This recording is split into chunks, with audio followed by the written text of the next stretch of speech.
지금부터 난공난양 도시재생 함께 사는 골목길 조성 사업에 대해 최종 보고드리도록 하겠습니다. 먼저 이 사업 배경에 대해 설명드리겠습니다. 첫째, 재건축 정비 예정구역 해제 이후 주민 교류 및 소통 등 커뮤니티 상실 우려가 있었습니다. 둘째, 관악산 자락 경사지형 자연 발생 주거지로서 협소한 가로, 노후 계단, 옹벽 등 보행 안전 미흡이 있었습니다. 셋째, 관악산 등산로 및 마을 공원 등 생태 공간에 대한 안전성 및 인지성 부족이 있었습니다. 화면과 같이 세 가지 부족점에서 계획을 시작하게 되었습니다. 공간적 범위로는 난곡동 난곡로 일원으로 보시면 될 것 같습니다. 규모 면적은 약 3km입니다. 다음은 과업 추진 일정입니다. 화면을 보시면 사업을 2020년 7월 초에 착수를 시작했고 3개월 정도 기초조사 및 계획 수립 과정을 거쳤습니다. 2개월 동안 실시 설계를 화면과 같은 상태로 진행하였습니다. 다음은 추진 경위입니다. 매달 함께 사는 골목길 조성사업 사업추진협의회 회의를 통해 사업을 점진적으로 발전시켰습니다. 사업추진협의회에는 구청과 주민협의체, 도시재생지원센터, 이해 당사자 주민과 용역회사 엠플래닝 건축사 사무소가 참여했습니다. 그리고 도시재생센터와 협의를 통해 적정 사업 척도를 지속적으로 진행하였습니다. 다음은 대상지 현황에 대해서 간략히 먼저 설명드리도록 하겠습니다. 우선 도로사업으로서 가로별로 유형 활동을 분류하였습니다. 지도 빨간색 A 구간은 대상지 사업 초입으로서 보차 통행이 많고 혼잡하여 보행 안전을 위협하는 상업 밀집가로입니다. 지도 노란색 B 구간은 합실 고개 구간으로서 초등학생들의 주 등하굣길이며 경사가 심하고 보행이 위험한 도로입니다. 지도 파란색 C 구간은 생활촌 내부 도로로서 상업과 주거가 혼재하고 경사로 및 좁은 계단 등이 산재를 하고 있는 지역입니다. 그리고 앞서 말씀드린 현황들을 가지고 골목길을 걸으며 마주하는 공간에서 소통하는 즐거운 난곡로 만들기 라는 컨셉으로 사업을 추진했습니다. 유형별 가로 현황을 토대로 마련한 전략들입니다. A 구간은 보행로 조성 및 도로 디자인을 통한 걸을맛 나는 난곡로, B 구간은 합실고개 경사로 정비를 통한 오를맛 나는 난곡로, C 구간은 생활 거점을 연계한 마을 이음길 조성을 테마로 한 머물맛 나는 난곡로, 이렇게 전략을 설정했고 총 15가지 사업들이 지금 계획되었습니다.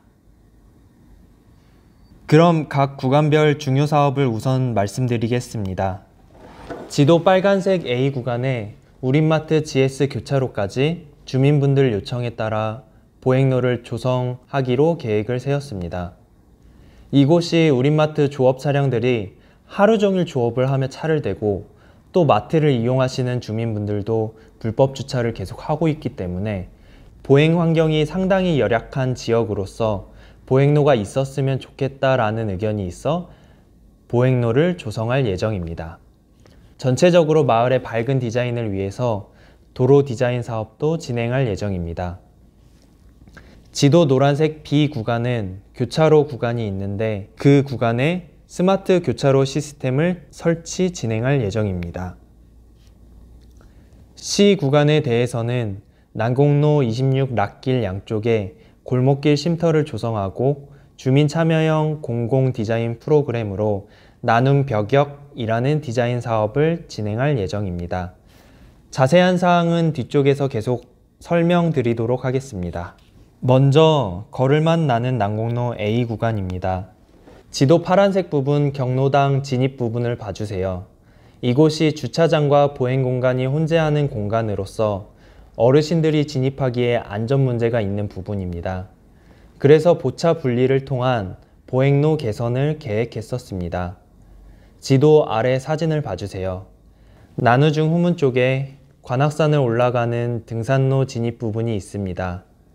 이 부분도 폐쇄적인 골목길로서 등산로 인지성이 부족한 상황입니다.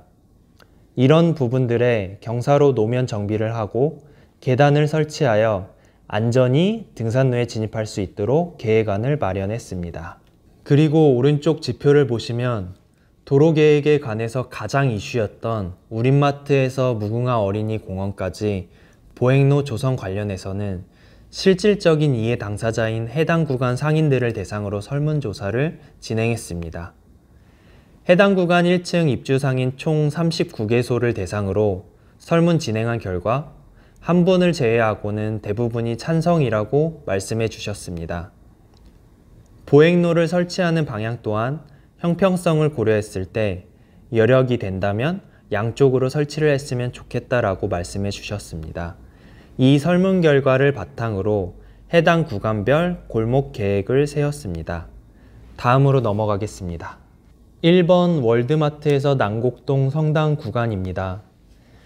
지금 기존 도로 폭 현황이 9m 이상을 넘어서는 구간이 많습니다. 이 부분은 양쪽으로 보행단차 없는 보행로를 조성하는 걸로 계획했습니다. 2번 난곡동 성당에서 교차로 부분입니다. 9m 이하 폭으로 현황이 나와 있어 한쪽으로만 보행로를 설정할 수밖에 없었습니다. 그래서 양쪽 다음에 가장 많은 설문은 한쪽 면을 한다면 북측, 즉 성당 쪽으로 보행로를 조성했으면 좋겠다고 말씀해 주셨습니다. 주민 의견을 반영하여 한쪽으로 보행로를 조성하였습니다. 그리고 나머지 3번, 4번, 5번 구간도 차량 속도 저감 디자인을 통해서 안전한 거리를 조성하자는 테마 아래 화면과 같이 디자인 작업들을 진행해서 도로 계획을 하고 있는 상태입니다. 다음은 오를만 나는 난곡로 B 구간입니다. 화면의 사거리 교차로를 봐주십시오. 여기가 일반 평지가 아니라 경사지 중 교차로 부분이라 위험성이 있습니다. 최근엔 공사 차량들도 많이 왔다 갔다 거리고 있습니다. 그래서 스마트 교차로 관리 시스템 구축을 통해 보행자와 차량의 충돌을 방지하고 보행 약자의 안전사고를 예방하고자 합니다. 화면 오른쪽 상단을 보시면 말하는 전광판, 과속 경고 전광판, 주차 관리 등 아이템들이 있습니다. 화면 오른쪽 하단을 보시면 쑥고개를 넘어가는 부분에 대해서 합실고개를 넘어서부터는 초등학교, 중학교들이 많이 있다 보니 어린이 보호구역으로 정해져 있습니다. 그래서 추가적으로 보행도로를 확보하고 울타리들이 끊어져 있는 부분들을 설치하는 것으로 예정되어 있습니다. 화면 왼쪽 하단을 보시면 무궁화 어린이 공원 주변에는 지금 지속적으로 쓰레기 불법 투기 단속이 들어가고 있습니다. 보시다시피 경관이 훼손되는 부분이 있어서 도시재생센터와 주민들과 지속적으로 협의한 결과 클린하우스를 설치했으면 좋겠다고 얘기가 나왔습니다. 그래서 클린하우스를 설치하기 위해선 지속적으로 운영을 해주셔야 된다라고 계속 말씀드렸습니다. 이 부분에 대한 단계별 계획으로 1단계는 공공근로를 신청을 해서 주 5일제로 2명이 상주하고 주변을 관리하고 쓰레기 불법 투기하면 안 된다는 대응 방안을 홍보할 예정입니다. 2단계로는 도시재생센터와 주민협의체가 협력하여 공공근로가 하던 역할을 주민들이 직접 하는 사업이 될 수 있도록 최대한 노력하겠습니다. 다음은 머물만 나는 난곡로 C 구간입니다. 화면 오른쪽 상단 사진과 왼쪽 상단에 있는 지도 갈색 부분이 노후 계단입니다. 이 부분들을 정비하여 모두가 이용 가능한 유니버셜 계단으로 조성 예정입니다. 그 이유는 코로나 상황이기도 하고 어떤 행사는 아니지만 주민회의를 했을 때 야외 공간을 많이 활용해 봐야 하기 때문에 마을 마당이라든지 공원이라든지 인위적으로라도 어울림 계단을 만들어 코로나에 대비할 수 있는 커뮤니티 공간이라고 생각하시면 될 것 같습니다. 그리고 화면 왼쪽 하단 그림과 왼쪽 상단 지도의 노란색 네모를 보시면 난곡로 26 락길인데 하단부에 옹벽이 있습니다. 이 옹벽은 기존 주민분들이 녹화 공모 사업을 통해 지속적으로 진행하고 있는데 이런 녹화 사업을 이어받아 옹벽 녹화를 시스템적으로 마련할 예정입니다. 추가적으로 이 부분이 지금도 조명이 부족하다라는 민원이 있어 LED 조명이나 브릿지 공간의 밝은 테마 공간으로 계획을 했었습니다. 아래 사진을 보시면 고즈넉한 분위기의 옹벽이지만 밤에 어둡습니다. 그래서 재생 활성화 사업에서 난공문화 활성화 지원 사업을 진행하고 있는데 지역의 역사적 아카이브라든지 또는 컨텐츠들을 전시하거나 홍보할 수 있도록 시각 디자인 표현의 장으로 기반 시설을 마련할 예정입니다. 보시면 중간중간 별과 같은 조명 아이템들이 들어가고 그 아이템들 사이에 시각 컨텐츠 표현의 장을 할 수 있는 액자식으로 기반을 마련할 예정입니다. 그 다음 난공로 26 락길 지도에 있는 1, 2번을 봐주세요. 이곳은 주민들이나 등산객들이 경사를 오르다가 워낙 경사가 심하다 보니 중간중간 쉬어가고 싶어서 쉼터가 있으면 좋겠다는 말씀을 하셔서 그런 분들을 위한 휴식 공간을 마련할 예정입니다. 지금 계획에 있는 공영 주차장 일부분 반영해서 지정주차 부분을 두세 대 빼야 하는 부분이 있기는 하지만 내부적으로 논의하여 뺀다는 전제하에 이런 쉼터들을 계획해 놓은 상태입니다. 그리고 마을마당 부분도 공간적으로는 잘 준비가 되어 있지만 야간에는 조명이 없는 상태입니다. 그래서 이 부분도 옹벽 조명으로 방향 조정을 하고 보강한 부분의 목재로 디자인을 한 후 LED 조명으로 야간에도 테마가 있는 공간으로 설계를 했습니다. 공동체 활성화 관련해서 말씀드리겠습니다. 코로나 와중에도 주민분들이 의지를 가지고 참여해 주신 부분이었는데 옹벽길 구간에 화면과 같은 유휴 공간이 있습니다. 이 부분은 지역 아티스트와 주민들이 연계하여 전시한 작품입니다. 실제로 같이 살고 있는 공간이지만 마주하면 서로 얼굴도 모르고 마주하는 시간대도 다릅니다. 퇴근 시간이나 출근 시간도 다르고 시간의 간격을 줄일 수는 없습니다.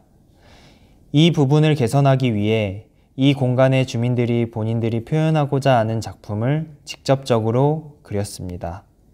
그린 것들을 최종적으로 아티스트들이 아크릴 하나로 재생산해서 유휴 공간에 붙이는 작업을 하였습니다.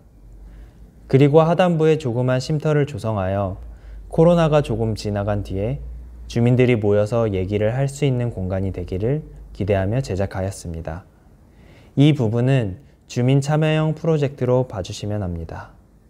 마지막으로 사업비 관련해서 2021년은 22억 5천, 2022년은 6억에 맞게 사업 계획을 작성 중입니다. 이 사업은 21년 용역 발주가 되어 업체가 정해지면 21년 봄부터 시공사업에 들어가게 될 것입니다. 공사로 인해 보행 불편이나 소음이 있겠지만 미래에 멋지고 좋은 난곡을 위해 배려와 이해를 부탁드립니다. 그리고 이후에 공사 과정을 정기적으로 공유 드리겠습니다. 이상입니다. 감사합니다.